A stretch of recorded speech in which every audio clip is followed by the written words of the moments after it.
నువ్వు ఒక 4-5 నెలల కిందట కవిత ఢిల్లీలో జైల్లో ఉన్నప్పుడు నువ్వు ఢిల్లీకి వచ్చి నా దగ్గర టైం తీసుకొని మా ఇంటికి వచ్చిన మాట వాస్తవం కాదా?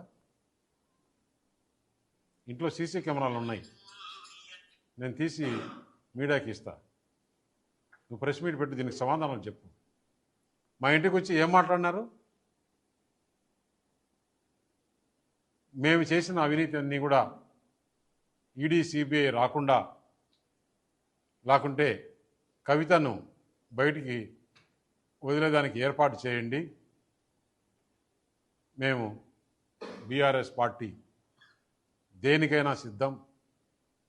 మేము బీజేపీలో మెర్జ్ చేయాలన్నా కానీ, బీజేపీతో అలయన్స్ పెట్టుకోవాలన్నా కానీ దేనికైనా సిద్ధం. అంటే నేను తీసుకునే నిర్ణయం కాదు, పెద్దలతో మాట్లాడి చెప్పాలని.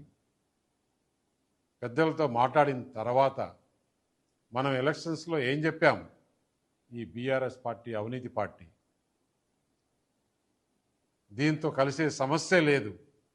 అయినా కూడా బీఆర్ఎస్ పని అయిపోయింది.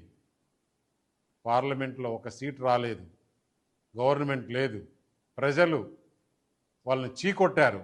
అటువంటి వాళ్ళతో మనం కలిసే సమస్య లేదని చెప్పిన తర్వాత నువ్వు ఎంత బాధపడి